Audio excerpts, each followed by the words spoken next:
Patriarcas e Profetas, capítulo 22. Moisés. O povo do Egito, a fim de suprir-se de alimento durante a fome, vendera à coroa seu gado e terras, e finalmente prendera-se à servidão perpétua. José proveu sabiamente o seu livramento, permitiu-lhes que se tornassem arrendatários reais, conservando as terras do rei, e pagando um tributo anual de 1/5 dos produtos de seu trabalho. Mas os filhos de Jacó não estavam na necessidade de adotar essas condições. Por causa do serviço que José prestara à nação egípcia, não somente lhes foi concedida uma parte do país como morada, mas estiveram isentos de imposto e foram liberalmente supridos de alimento enquanto perdurou a fome. O rei publicamente reconhecia que fora pela misericordiosa interferência do Deus de José que o Egito gozava abundância, enquanto outras nações estavam a perecer de fome.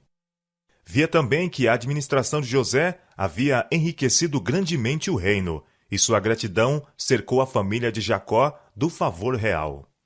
Mas, passando-se o tempo, o grande homem a quem o Egito tanto devia, e a geração abençoada pelos seus labores, desceram ao túmulo. E levantou-se um novo rei sobre o Egito, que não conhecera a José. Êxodo capítulo 1 e capítulo 2, versos 1 a 10. Não que ignorasse os serviços de José à nação, mas não desejava reconhecê-los, e quanto possível, queria sepultá-lo no ouvido. Eis que o povo dos filhos de Israel é muito e mais poderoso do que nós. Eia, usamos sabiamente para com ele, para que não se multiplique, e aconteça que, vindo guerra, ele também se ajunte com os nossos inimigos, e peleje contra nós e suba da terra. Os israelitas já se haviam tornado muito numerosos, frutificaram e aumentaram muito e multiplicaram-se, e foram fortalecidos grandemente, de maneira que a terra se encheu deles. Sob o cuidado amparador de José e o favor do rei que então governava, tinham-se eles espalhado rapidamente pelo país, mas haviam se conservado como uma raça distinta, nada tendo em comum com os egípcios, nos costumes ou na religião, e seu número crescente excitava agora os temores do rei e de seu povo. Não acontecesse, em caso de guerra, se unissem eles com os inimigos do Egito. Contudo, a prudência vedava o seu banimento do país. Muitos deles eram hábeis e inteligentes operários, e contribuíam grandemente para a riqueza da nação. O rei necessitava de tais trabalhadores para a ereção de seus magnificentes palácios e templos.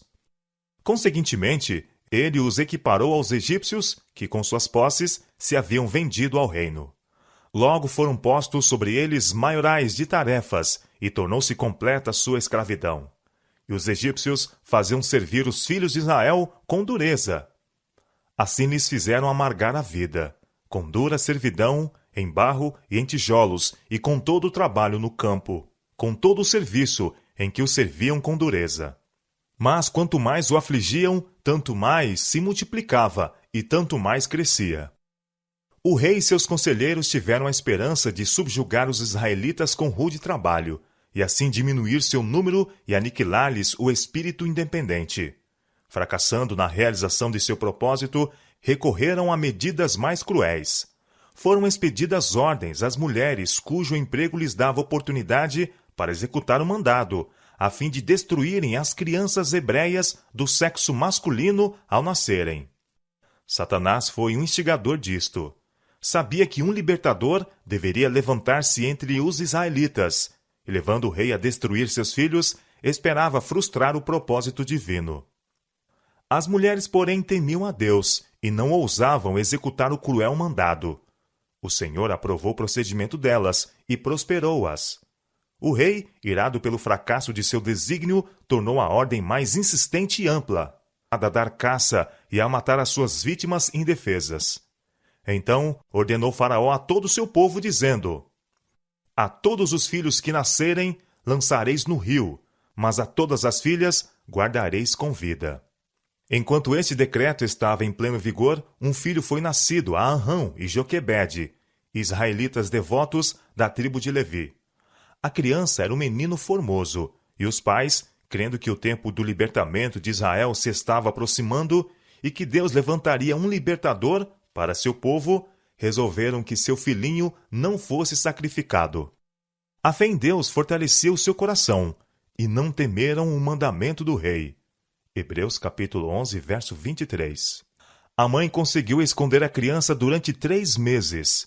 Então, achando que não mais a poderia conservar sem perigo, preparou uma pequena arca de junco, tornando-a impermeável por meio de betume e pés.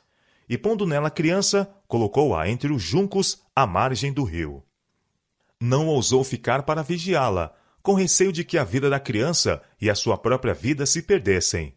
Mas sua irmã Miriam deteve-se perto, aparentemente indiferente, mas observando ansiosa para ver o que seria de seu irmãozinho.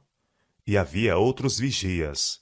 As orações fervorosas da mãe haviam confiado seu filho ao cuidado de Deus.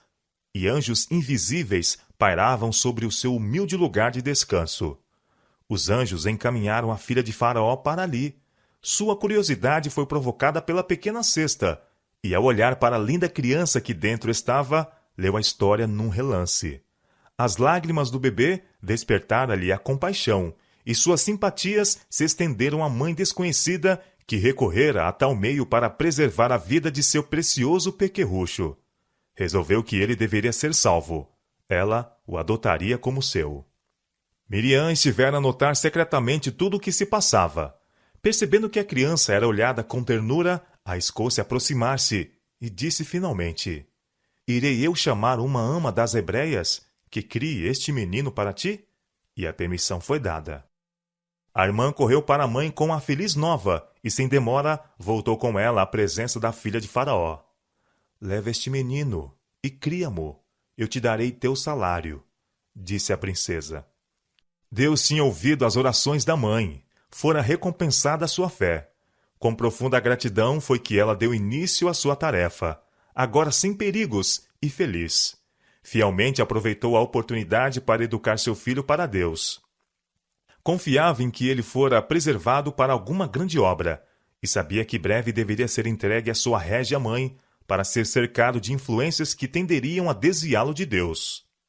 Tudo isto a tornava mais diligente e cuidadosa em sua instrução do que nas dos demais filhos. Esforçou-se por embeber seu espírito com temor de Deus e com amor à verdade e justiça, e fervorosamente orava para que ele pudesse preservar-se de toda influência corruptora.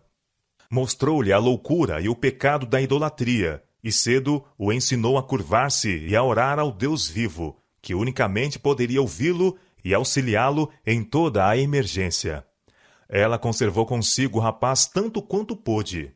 Foi, porém, obrigada a entregá-lo quando ele teve aproximadamente 12 anos. Foi levado de sua humilde choupana ao palácio real, para a filha de Faraó, e se tornou seu filho. Contudo, mesmo ali, ele não perdeu as impressões recebidas na infância. As lições aprendidas ao lado de sua mãe não as esquecia. Era um escudo contra o orgulho, a incredulidade e o vício, que medravam por entre os esplendores da corte. De que grande alcance em seus resultados foi a influência daquela mãe hebreia, sendo ela, entretanto, uma exilada e escrava. Toda a vida futura de Moisés, a grande missão que ele cumpriu como chefe de Israel, testificam da importância da obra de uma mãe cristã. Não há outro trabalho que possa igualar a este. Em parte muito grande, a mãe tem nas mãos o destino de seus filhos. Ela trata com mentes e caracteres em desenvolvimento, trabalhando não somente para o tempo, mas para a eternidade. Está a semear sementes que brotarão e frutificarão, quer para o bem, quer para o mal. Ela não tem a desenhar formas de belezas na tela, ou esculpi-las no mármore, mas imprimir na alma humana a imagem do divino. Especialmente durante os primeiros anos, recai sobre ela a responsabilidade de formar o caráter de seus filhos. As impressões então produzidas na mente destes, em desenvolvimento, permanecerão com eles por toda a vida.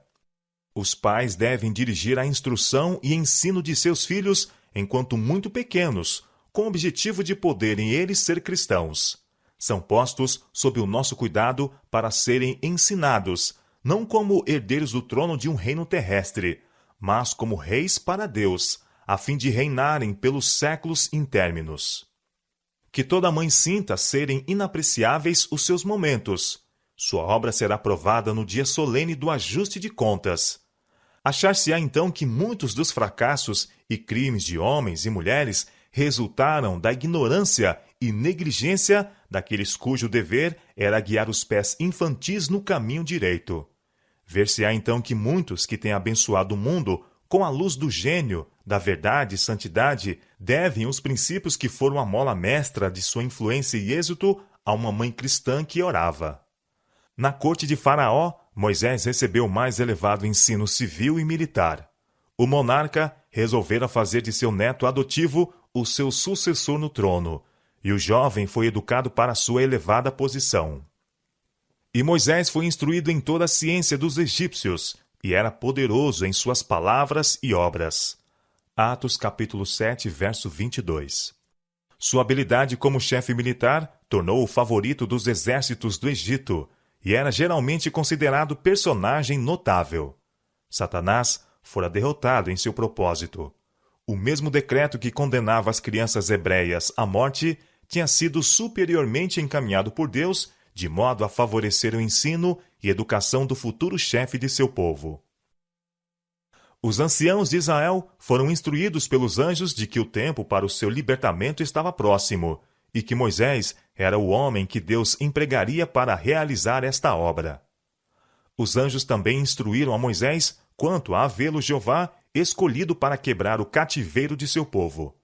Supondo que deveriam obter sua liberdade pela força das armas, tinha ele a expectativa de levar o exército hebreu contra as hostes do Egito, e tendo isto em vista, prevenia-se contra suas afeições, receando que, pelo seu apego à mãe adotiva ou a Faraó, não estivesse livre para fazer a vontade de Deus. Pelas leis do Egito, todos os que ocupavam o trono dos faraós deviam fazer-se membros da casa sacerdotal. E Moisés, como herdeiro presumível, deveria iniciar-se nos mistérios da religião nacional. Este dever foi confiado aos sacerdotes. Mas, ao mesmo tempo em que era um estudante ardoroso e incansável, não pôde ser induzido a participar do culto aos deuses. Foi ameaçado com a perda da coroa, e advertiu-se-lhe de que seria repudiado pela princesa, caso persistisse em sua adesão à fé hebreia. Mas ele foi inabalável em sua decisão de não prestar homenagem a não ser ao único Deus, o Criador do céu e da terra. Arrazoava com sacerdotes e adoradores, mostrando a loucura de sua veneração supersticiosa a objetos insensíveis. Ninguém lhe podia refutar os argumentos, nem mudar o propósito. Contudo, provisoriamente foi tolerada sua firmeza, por causa de sua elevada posição, e do favor em que era tido pelo rei, bem como pelo povo. Pela fé, Moisés, sendo já grande, recusou ser chamado filho da filha de Faraó, escolhendo antes ser maltratado com o povo de Deus, do que por um pouco de tempo ter o gozo do pecado, tendo por maiores riquezas o vitupério de Cristo do que os tesouros do Egito, porque tinha em vista a recompensa. Hebreus capítulo 11, versos 24 a 26. Moisés estava em condições para ter preeminência entre os grandes da terra, para brilhar nas cortes do mais glorioso dentre os reinos e para empunhar o cetro do poder. Sua grandeza intelectual o distingue acima dos grandes homens de todos os tempos. Como historiador, poeta, filósofo, general de exércitos e legislador, não tem par. Todavia, com o mundo diante de si, teve a força moral para recusar as lisonjeiras perspectivas da riqueza, grandeza e fama, escolhendo antes ser maltratado com o povo de Deus do que por um pouco de tempo ter o gozo do pecado. Moisés fora instruído com relação à recompensa final a ser dada aos humildes e obedientes servos de Deus, e as vantagens mundanas tombaram na insignificância que lhes é própria em comparação com aquela recompensa. O palácio magnificente do faraó e o trono do monarca foram apresentados como um engodo a Moisés. Sabia ele, porém, que os prazeres pecaminosos que fazem os homens se esquecerem de Deus achavam-se em seus passos senhoriais. Ele olhava para além do magnífico palácio, para além da coroa do monarca, para as altas honras que serão conferidas aos santos do Altíssimo, em um reino incontaminado pelo pecado. Viu pela fé uma coroa incorruptível que o Rei do Céu colocaria sobre a fronte do vencedor. Esta fé o levou a desviar-se dos nobres da terra e unir-se à nação humilde, pobre e desprezada, que preferia obedecer a Deus a servir ao pecado. Moisés ficou na corte até a idade de 40 anos.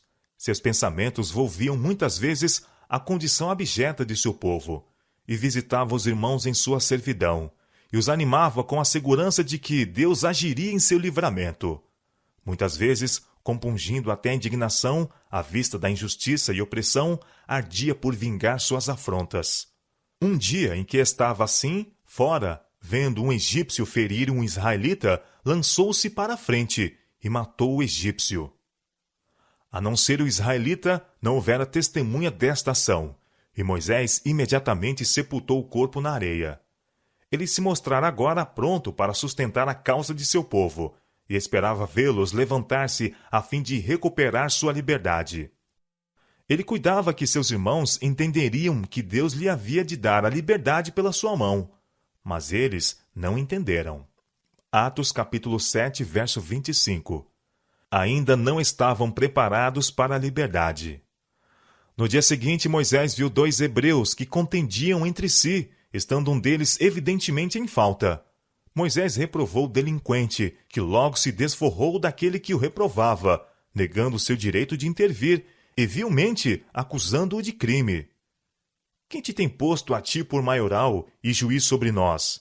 Disse ele. Pensas matar-me como mataste ao egípcio? Êxodo capítulo 2, verso 14. Toda a questão depressa se tornou conhecida pelos egípcios, e grandemente exagerada, logo chegou aos ouvidos de Faraó. Fez-se parecer ao rei que este ato significava muito, que Moisés tencionava levar seu povo contra os egípcios, subverter o governo e sentar-se no trono, e que não poderia haver segurança para o reino enquanto ele vivesse. De pronto, foi resolvido pelo monarca que ele morresse. Mas, apercebendo-se de seu perigo, escapou e fugiu rumo da Arábia. O Senhor dirigiu seus passos, e ele encontrou acolhida em casa de Jetro, sacerdote e príncipe de Midian, que também era adorador de Deus. Depois de algum tempo, Moisés desposou uma das filhas de Jetro, e ali, ao serviço de seu sogro, como guardador de seus rebanhos, permaneceu 40 anos. Matando o egípcio, Moisés caíra no mesmo erro tantas vezes cometido por seus pais, de tomar nas próprias mãos a obra que Deus prometera fazer. Não era vontade de Deus libertar o seu povo pela guerra, como Moisés pensava, mas pelo seu próprio grande poder, para que a glória lhe fosse atribuída a ele tão somente. Todavia, mesmo este ato precipitado foi superiormente encaminhado por Deus a fim de cumprir seus propósitos. Moisés não estava preparado para sua grande obra. Tinha ainda a aprender a mesma lição de fé que havia sido ensinada a Abraão e Jacó. Não confiar na força e sabedoria humanas, mas no poder de Deus para o cumprimento de suas obras. E havia outras lições que, em meio da solidão das montanhas, devia Moisés receber. Na escola da abnegação e agruras, ele devia aprender a paciência, a moderar suas paixões. Antes que pudesse governar sabiamente, devia ser ensinado a obedecer. Seu coração devia estar completamente em harmonia com Deus, antes de poder ele ensinar o conhecimento de sua vontade a Israel. Pela sua própria experiência, devia estar preparado a exercer um cuidado paternal sobre todos os que necessitavam de seu auxílio. O homem teria dispensado aquele longo período de labuta e obscuridade, julgando-o uma grande perda de tempo. Mas a sabedoria infinita chamou aquele que se tornaria o dirigente de seu povo a passar 40 anos no humilde trabalho de pastor. Os hábitos de exercer o cuidado, do esquecimento de si mesmo e de terna solicitude pelo seu rebanho, assim desenvolvidos, prepará-lo-ia a tornar-se compassivo e longânimo pastor de Israel. Proveito algum que o ensino ou a cultura humana pudessem outorgar poderia ser um substituto para esta experiência. Moisés estivera a aprender muito que tinha de desaprender. As influências que o haviam cercado no Egito, o amor de sua mãe adotiva, sua própria posição elevada como neto do rei, a dissipação de todos os lados, o requinte, a subtileza e o misticismo de uma religião falsa, o esplendor de um culto idolátrico, a solene grandiosidade da arquitetura e escultura, tudo deixara profundas impressões em sua mente em desenvolvimento, e modelara até certo ponto seus hábitos e caráter. O tempo, a mudança de ambiente e a comunhão com Deus podiam remover estas impressões. Renunciar ao erro e aceitar a verdade requeria da parte de Moisés mesmo uma luta tremenda. Mas Deus seria seu auxiliador quando o conflito fosse demasiado severo para a força humana. Em todos os que têm sido escolhidos para cumprir uma obra para Deus, vê-se o elemento humano. Todavia não foram homens de hábitos e de caráter estereotipados que estavam satisfeitos com permanecer naquela condição. Fervorosamente desejavam obter sabedoria de Deus e aprender a trabalhar para Ele. Diz o apóstolo: se algum de vós tem falta de sabedoria, peça a Deus, que a todos dá liberalmente, e não lança em rosto, e ser-lhe-á dada. São Tiago, capítulo 1, verso 5.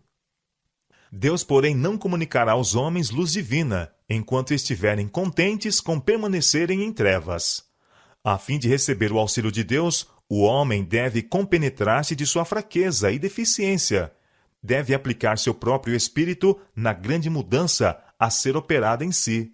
Deve despertar para a oração e esforço fervorosos e perseverantes. Maus hábitos e costumes devem ser repelidos, e apenas pelo esforço decidido, no sentido de corrigir tais erros e conformar-nos aos princípios retos, que a vitória pode ser ganha. Muitos jamais atingem a posição que poderiam ocupar, porque esperam que Deus faça por eles aquilo que Ele lhes deu poder para fazerem por si mesmos.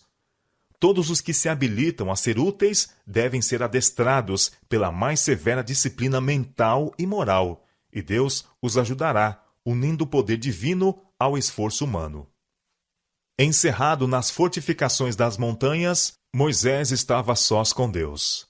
Os templos magnificentes do Egito não mais lhe impressionavam o espírito, com sua superstição e falsidade.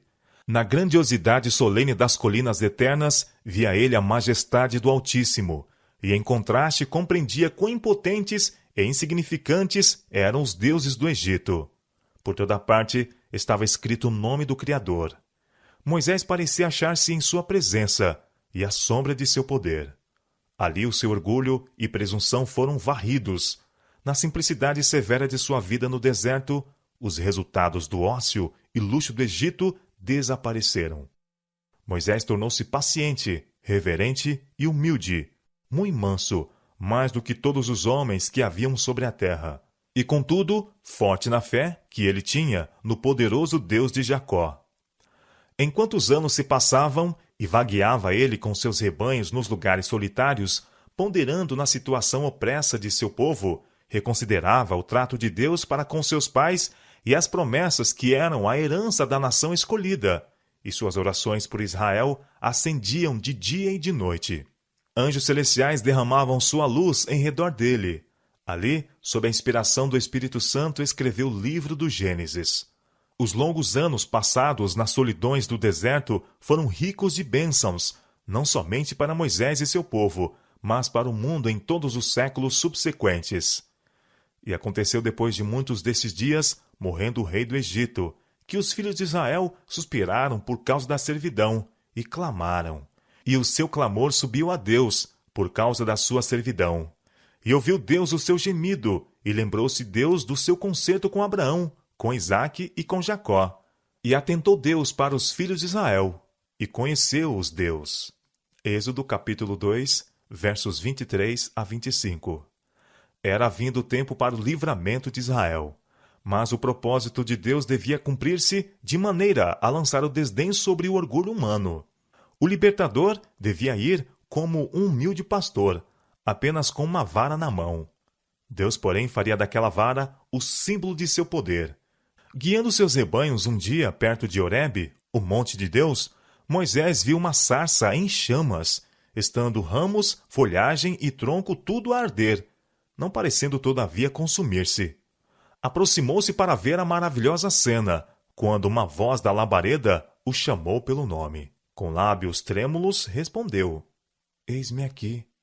Advertiu-se-lhe que não se aproximasse irreverentemente. Tira os teus sapatos de teus pés, porque o lugar em que tu estás é terra santa.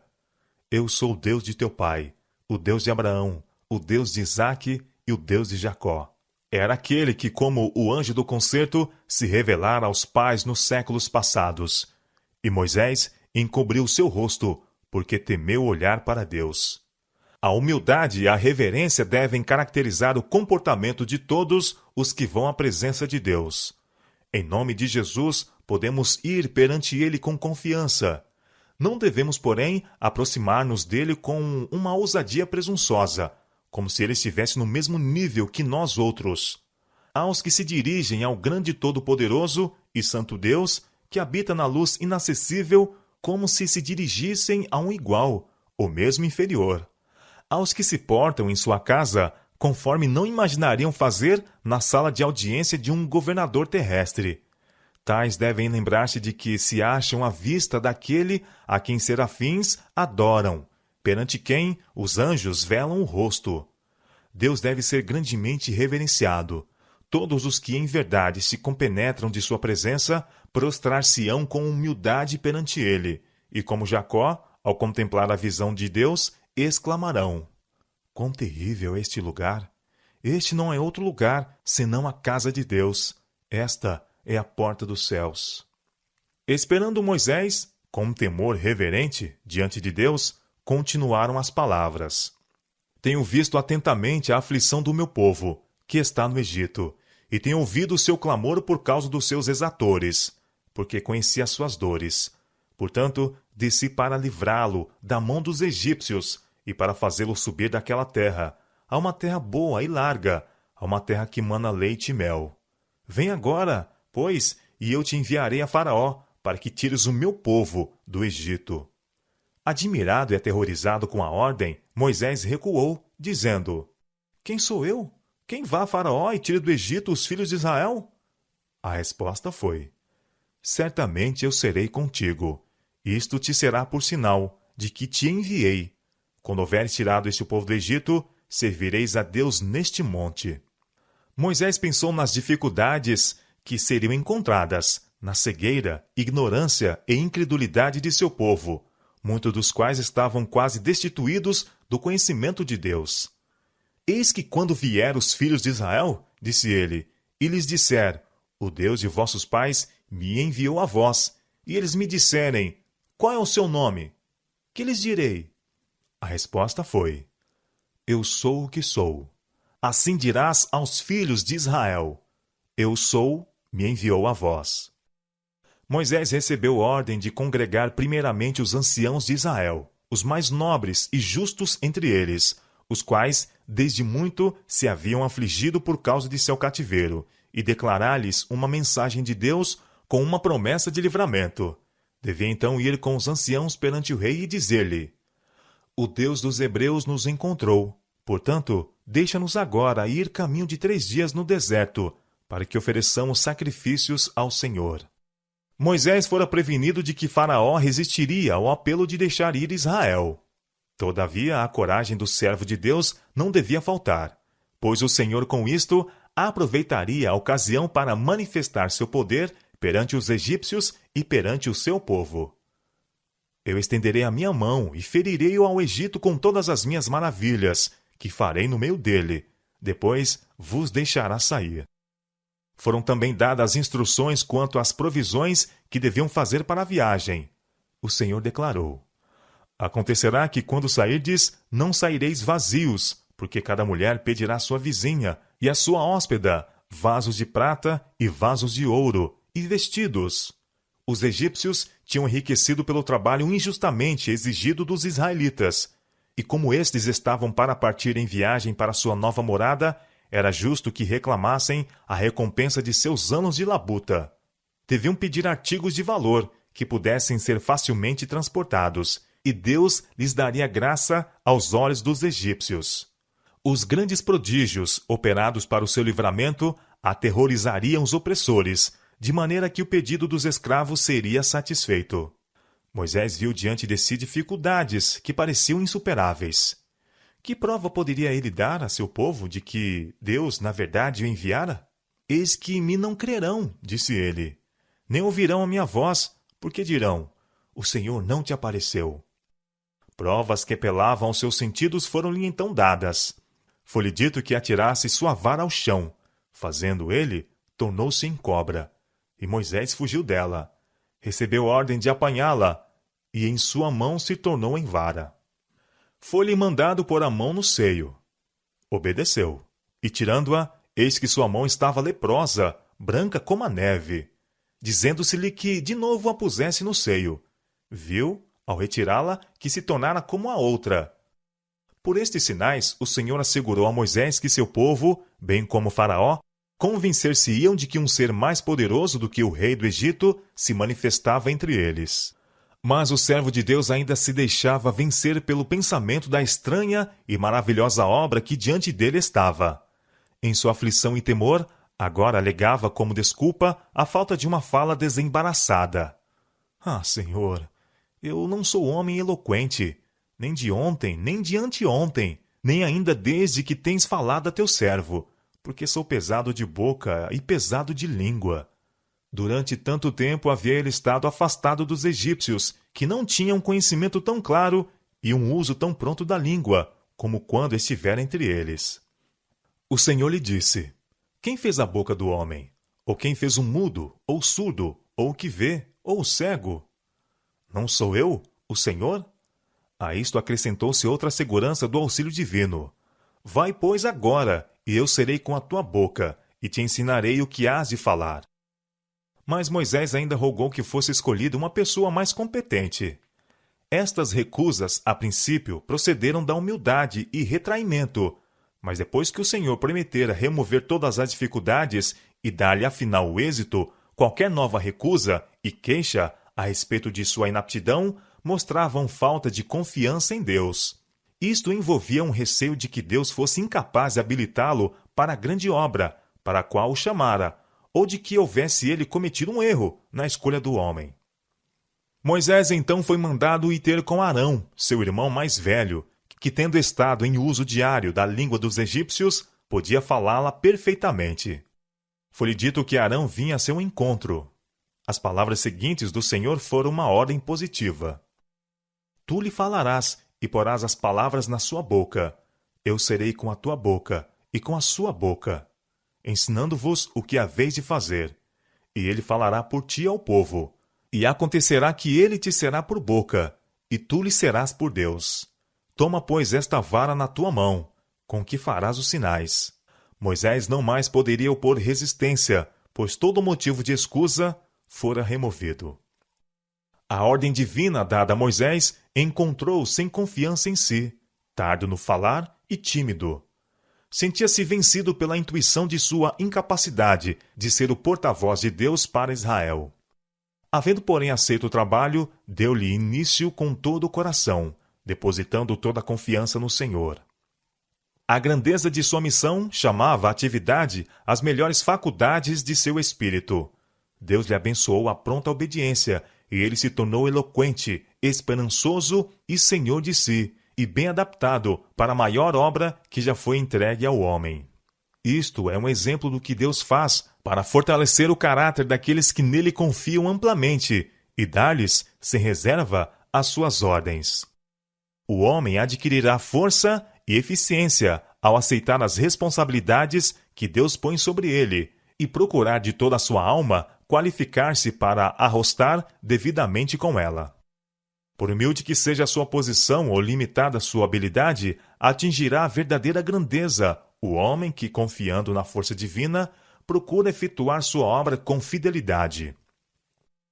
Houvesse Moisés confiado em sua própria força e sabedoria, e com avidez aceito o grande encargo, e teria evidenciado sua completa inaptidão para tal obra. O fato de que um homem sente a sua fraqueza é, ao menos, alguma prova de que ele se compenetra da magnitude da obra a ele designada, e de que fará de Deus seu conselheiro e força. Moisés voltou a seu sogro e exprimiu o desejo de visitar seus irmãos no Egito. Jetro deu-lhe consentimento com a bênção: vá em paz. Com a esposa e os filhos, Moisés pôs-se em caminho. Não ousara dar a conhecer o objetivo de sua missão, receando não fosse permitido que o acompanhassem. Antes de chegar ao Egito, entretanto, ele mesmo achou melhor, para a segurança deles, mandá-los voltar para casa, em Midian.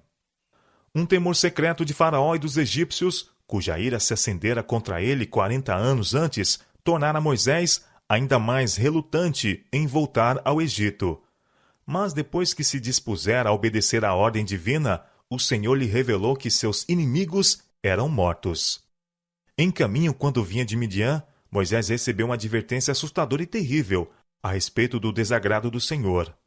Um anjo apareceu-lhe de maneira ameaçadora, como se o fosse imediatamente destruir. Explicação alguma se dera. Moisés, porém, lembrou-se de que havia desatendido um dos mandados de Deus. Cedendo à persuasão de sua esposa, negligenciara efetuar o rito da circuncisão em seu filho mais moço. Deixara de satisfazer a condição pela qual seu filho poderia ter direito às bênçãos do concerto de Deus com Israel. E tal negligência por parte do dirigente escolhido de Deus não poderia senão diminuir a força dos preceitos divinos sobre seu povo. Zípora, temendo que seu marido fosse morto, efetuou ela mesma o rito, e o anjo então permitiu a Moisés que prosseguisse com a jornada. Em sua missão junto a Faraó, devia Moisés ser colocado em posição de grande perigo. Sua vida unicamente podia preservar-se pela proteção de santos anjos. Enquanto vivesse, porém, na negligência de um dever conhecido, não estaria livre de perigo, pois que não poderia estar escudado pelos anjos de Deus.